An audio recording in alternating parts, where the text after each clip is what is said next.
Hey guys, welcome back to my YouTube channel. This is episode 3 of Faith in the Magic, where we see God's fingerprints in every story. All right, so grab your pens, grab your notebooks, grab your Bibles, and let's get right into this episode. So I am going to be talking about Beauty and the Beast story today. I'm going to be talking about Belle and the Beast. And there are two versions of Beauty and the Beast, the 1991 version and then the 2017 live action version. I love both of them, but my focus was the original Beauty and the Beast because I love the way in the beginning, and they tell it in the live action one, but in the beginning of the 1991 version, it's that nice animated storytelling look, like cartoony look. When they talk about the prince and, his background and his story, and then the old beggar woman. But before we go all into that, I have my drink and my beautiful birthday Disney glass. And I made this drink. It's ginger ale and grenadine. So I wanted like a Shirley Temple type of feel. And then with Beauty and the Beast, the rose, red, and as you can see, got red ears on, and then I have my bow shirt on here. This bow is kind of a little jacked up here, but we're gonna go with it. So cheers, guys. Let's get into it. Okay, so in the beginning of Beauty and the Beast, they went through, like I said, the storytelling moment of the beggar woman. She was cold, she was freezing, she wanted shelter basically, and she went to the prince's door, asked him if he wanted the rose, and then, in return for shelter because she was freezing cold. And basically the prince turned her away and like laughed and was like, no, basically, literally. And, she, asked again, and he closed the door on her. And then her appearance ended up changing, and he basically fell to his knees and was asking basically for her forgiveness because he judged her based off of her appearance when he first saw her, and she was this beautiful woman. And, in turn for what he did to her and how he didn't help her and he turned her away based off of her looks, she put the curse on him, the whole castle, and the people in the castle as well. And, that's when you look at it from a different perspective and not just, enjoying the cartoons as a little kid and stuff.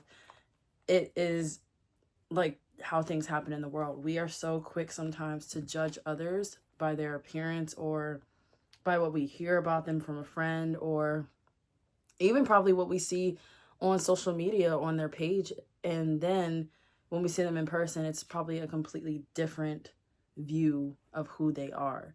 You have to allow people to tell their own stories and not judge them based off of what you heard about their story or what you heard that they did in high school, or how you heard about them from the person that they were talking to or dating, or their reputation or their family, even their family members. Like you might hear some stuff about somebody from a family and it may not even be the whole story. So we have to stop being so quick to judge others and more quick to have an understanding and open heart when we go into situations and a perspective. We have to have a different lens sometimes when we go see somebody, because who a person was 10, 15 years ago is not who they are today. And what I say by that is a lot of people, may still have that same personality to their core and are the same person, but they're in a different place in life and they have evolved with the place that they're in. And that's not a bad thing. A lot of people like to say, oh, you've changed, and mean that in a bad way. But sometimes that's good. That's good that you have some changes about you. Now, if I changed, completely and I'm a whole different person, based off of the people I'm around, then that's like, you're changing because of the people you're around and you're not changing for a good reason. That's not a good impact. So we have to watch and be careful with that saying, because there are times when we have to change. We have to mature. We have to grow up. We have to become an adult. We have to, put away those childish things and grow into the person that we are meant to be in. And basically, we have to be very careful with how we perceive others to be, because what their story may be is completely different than the story that you were told. And we have to allow ourselves to get back to the place of hearing other people's stories, hearing what they went through and how they got out of it, or hearing what they went through and how they are glad they went through their journey, because that helped lead them to where they are today. So take some time and get to know people in a different view, different perspective. Open our eyes with more compassion to see other people around us than judging. Let's get back to that place, because I feel like nowadays, especially with social media and the way the internet is just evolving and growing and changing, in some ways not changing for good. Some are, but some ways not. We have to be very careful to not just quickly judge people and judge others.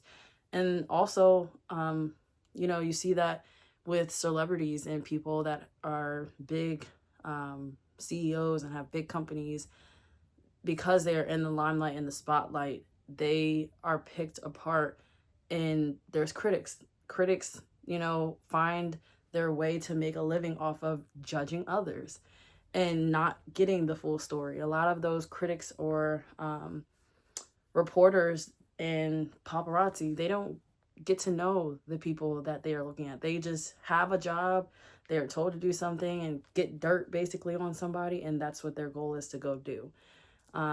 So let's not be like a critic or a reporter or a paparazzi. Let's get back to getting to know people for who they are, getting to know their hearts, getting to know their stories, and getting to know why they are who they are and how they became who they were from, young age to now. And also, I looked up, because obviously in the movie, the significance is the rose. We see the rose and how it is left in the prince's castle in his west wing. I want to say it is the west wing, right near the window, so he can see it and look at it. And we all know, he has to find true love, and that person has to he can't just love them, the person has to love him back in return, and then, break the curse basically before the last rose petal falls on his 21st birthday, and then he'll be good, call back to human, and so will, everybody else in the rest of the house. So I looked up the rose and the significance of the rose. And it said that it represents love, beauty, and passion, but can also symbolize a new beginning, deep respect, and romance/true love. And I myself personally, I love roses. That is my favorite flower. And looking up the significance of what it represents just kind of puts it in a different, meaning, because obviously I've never looked up the definition. To be very honest with you, I've never looked up the definition of what a rose, symbolizes, the significance of it. I just have always been drawn to a rose as my favorite flower. And that makes perfect sense of why that flower had to be a rose. It couldn't be a sunflower. It couldn't be a lily. It couldn't be a dandelion. It couldn't be a tulip. It had to be a rose, because the significance of a rose represented love, beauty, and passion. And more deeply into the significance of the rose, it represented deep respect and a new beginning. And those are all things that Belle displayed in the whole movie to the beast. Belle did not look at the beast's outward appearance. She looked deep inside and saw who he really was, and was like, there's this mask on this person, and I know there's somebody else inside of there, and I want to get to know that person and not who this outward appearance is. And at first, she did have like a little like, whoa, hold up, wait a minute. When she went to go see her father and trade places with him, that was something that was taking her, back. And anybody would have naturally had that response. And that was a real response and reaction to seeing the beast come out of the darkness and step into the light when she asked him. And we all would have had that fear. I probably would have not only just had that backup type of moment, but I would have been ready to run for my life.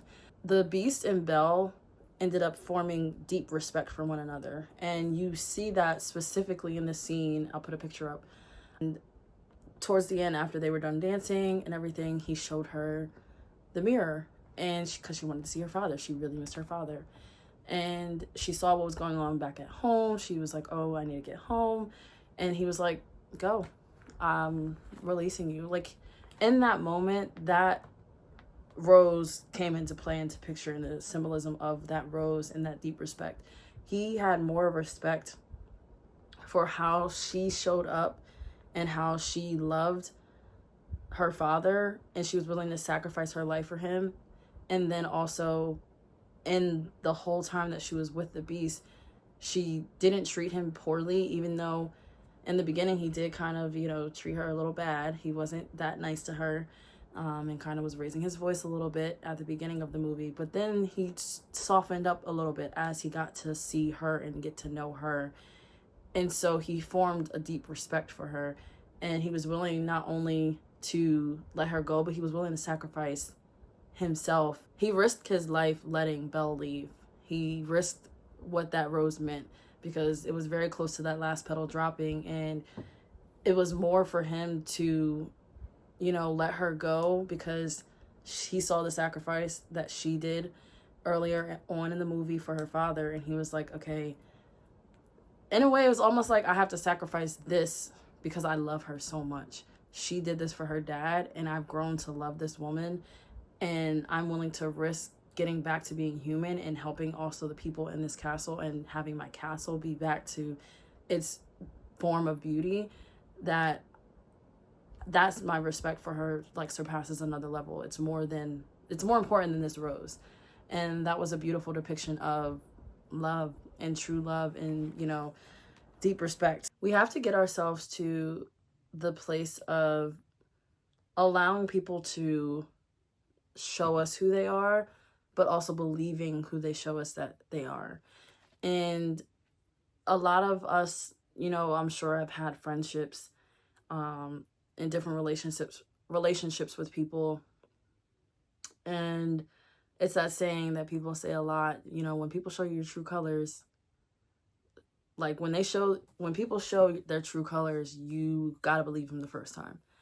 And I have grown to truly believe that, because once you get to know a person, you'll know within the first 3 months sometimes if that person is meant to stay in your life, but certainly within a year you'll know if that person is meant to stay in your life for the long run, because that will be time to see them through different seasons. A lot of people used to say when I was younger, you got to get to know a person in every season. And I never understood it when I was younger. I was like, what do you mean? What do you mean I got to get to know somebody in every season? That's my friend. I'm obviously going to be with them every season. It didn't, obviously when you're young, those type of old wise sayings don't usually click right away. But now that I'm older, I understand that saying so much, because it is so true. Within a year, a lot can happen, even through different seasons. And not saying specifically spring, summer, winter, fall, but more importantly, meaning you have to see people through what they go through in their life stages. Somebody may be searching for a job. How do they act as they're searching for that job? Or how do they act when they get that job? Other people may be struggling financially, and then they have all this money that miraculously comes into their lives. Do they change because they now have money, or are they the same person that you met when they didn't have much?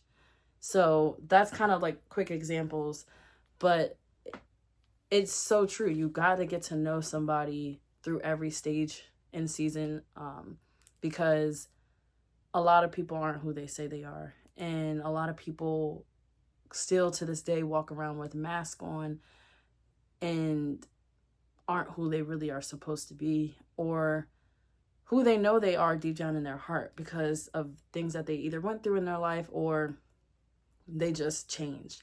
And not, like I said, not in a good way. They just changed because other circumstances or things that happen in their life, their heart has become cold, and they're not allowing themselves to be who those people used to recognize. So be very careful with the people in your lives. One, don't be so quick to judge people. in your lives and allow them to tell their own stories, because you will get to know a lot about a person through their story and what they share with you. And then let's get back to not judging others. A lot of people go through many different things in their lives that shapes them into who they are. And our journeys and our walks on this earth are not all the same, but that's what makes us unique and that's what makes us beautiful. And Belle and the Beast journey was nowhere near the same. This man was a prince. She lived with her father in a village in a small little house. Very two completely different lives, but Belle saw through the Beast's appearance and saw that there was a man inside of there that was genuine, that was kind, that was loving, that was pure and real. And she was willing to look past his outward appearance to get to that. And she allowed herself to take the time to get to know him. And once they begin to get to know each other, those walls and those layers begin to, fall off and unfold. And she saw a different person. And we have to be like Belle, in a sense. We have to get to not seeing somebody and judging them right away. And it's that saying we've all heard, don't judge a book by its cover. It's so true. It's so true. And that is basically the movie of Beauty and the Beast. She didn't judge the Beast based off of his outward appearance, because who knows what would have happened if she was just like, oh, you're a beast. I don't like the way you look. I'm not staying here anymore. She could have walked away from a big blessing or, something that was supposed to be into her life at that time, and not only help her as a person, but help him in the long run. Through Belle's kindness to the Beast and her being just who she is, she allowed the Beast to be who he really is. She allowed him to be that kind prince that, his friends once saw that he was, and not this mean, cold man, but the person they always knew him to be. Because of Belle's kindness, care, love, and nurturing character, she was able to show the Beast the hope he once had and that he could change. What we should start doing, with the people around us is, really get to relearn the people that are in your lives. A lot of people have had friendships for maybe 5 to 10 years or even 20 plus years. And sometimes you feel like you know a person fully because you have years behind knowing them, but everybody changes and evolves and aren't the same people that they once were when you first met them. So we have to allow ourselves to relearn people and get to know their hobbies and get to know their interests. Maybe they don't like apples anymore and they like oranges. Allow yourself with your circle of friends and even family to relearn who they are and get to know them in this space that they are in the season of their lives. Because like I said, you have to get to know a person through every season and stage. How is a person when you're going through loss? How are you when your friend or family member is going through loss or grieving? How are you when a friend is not doing well mentally, physically, emotionally? And then how are they when you are going through that? We have to see how everybody is doing through different stages and know how to be there for them. And it's okay to ask, somebody, how can I be there for you? What I want to share, the last couple things I want to share is that Belle looked past the appearance of the Beast and into his heart. And that is the same thing God does for us. God looks past our appearance and the flaws that we have and the things that we've done wrong. He looks past all of that and he sees our heart. He sees who we truly are inside. And that's how we have to also allow ourselves to see others. And how I mentioned in the first episode of opening our heart and our perspective, we have to allow ourselves to do that with the people around us and the people that we have in our circle, in our village, is open our eyes and our heart. When somebody's going through a tough time in their lives, how can we shift how we're being there for that person during that time? And we have to be able to ask people, how can I help you? A lot of the times, this world, we are very independent and we like to do things on our own, but it's okay to ask for help. That is something I'm beginning to learn to do, is ask for help. But I also am getting to the place of asking people for help, because I know for myself, I keep things in majority of the time, and that build up happens where I get very overwhelmed, overstimulated, and anxious all in one, and the emotions just hit like hard. So I have to get to the place of allowing myself to be open to asking for help and letting that person help, or those people help.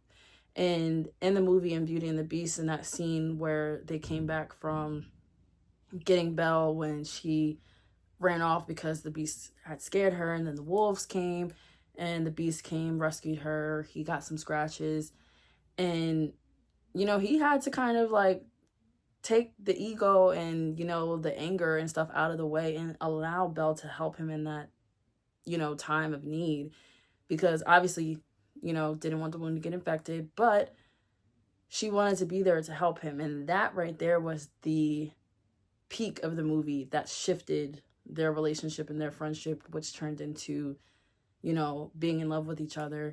And again, we just have to allow ourselves to let people help us and not be so independent, and that is something I'm learning.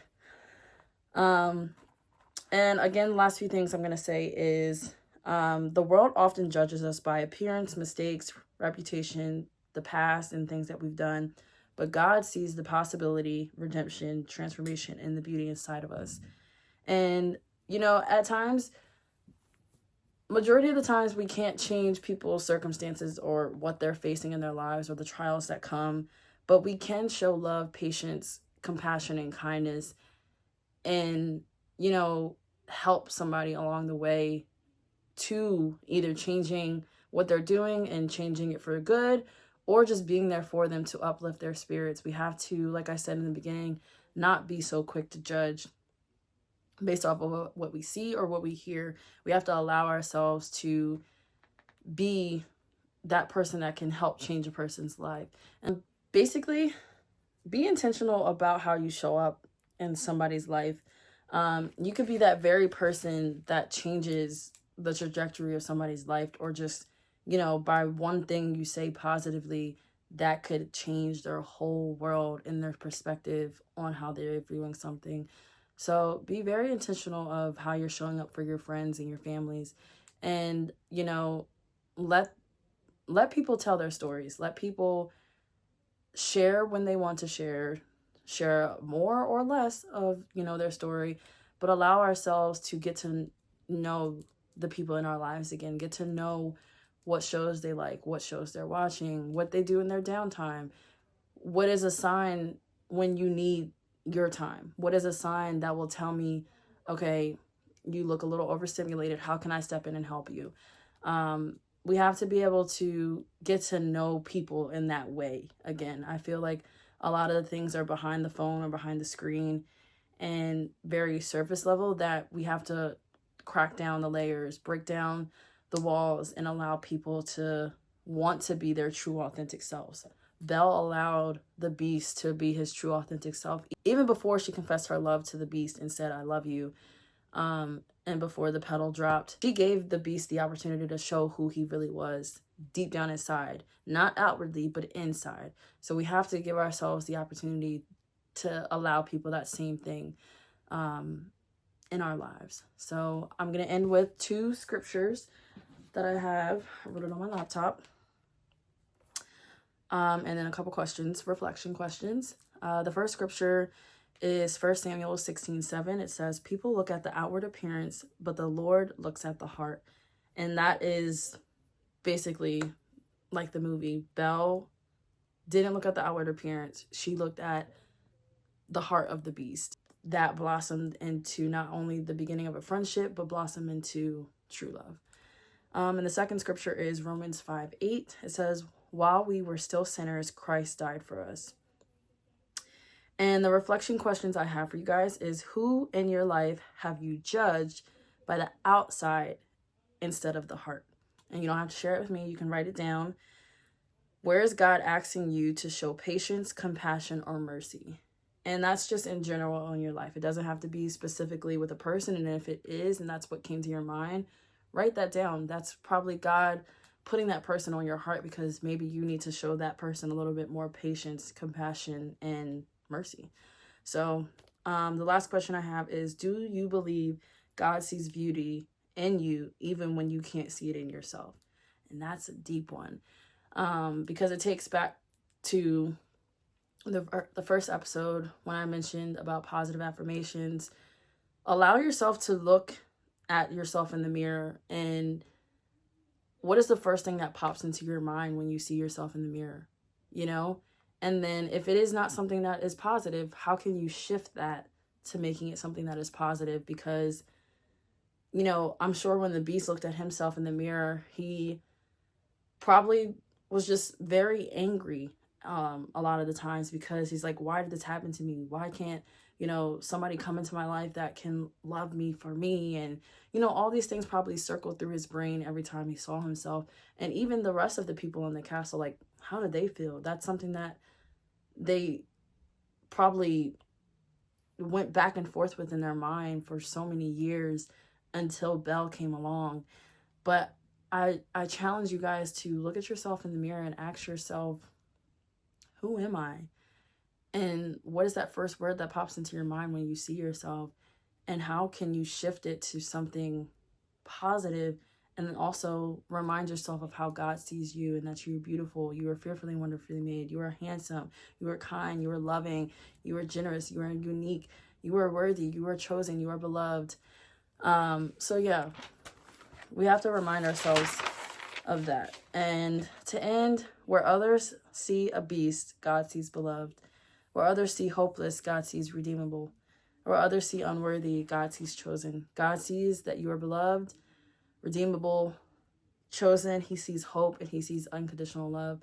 And that is what we saw through the story of Beauty and the Beast. We saw that Belle didn't look at the outward appearance. She looked at the beast's heart. And that is what God does for us. He looks at our hearts. He sees past all of the mask and the things that we try to put on ourselves when we're around certain crowds or certain groups. He sees through all of that. So allow yourself to get back to the place of seeing others how God sees them, and share so much compassion and love with others, because more than ever, especially around this holiday season, that is what we need. We need to spread the love. We need to spread kindness, and we need to get back to getting to know the people that we are around and allowing them to be their true, authentic selves, and being okay with asking for help. Okay? I hope you guys enjoyed this episode of Faith in the Magic. Stay tuned for more videos throughout my YouTube channel, and then also on my TikTok, and I do a little bit on my Instagram as well. So stay tuned for more, and I hope you have a beautiful, beautiful, happy Thanksgiving, and I will see you guys in the next video. Peace.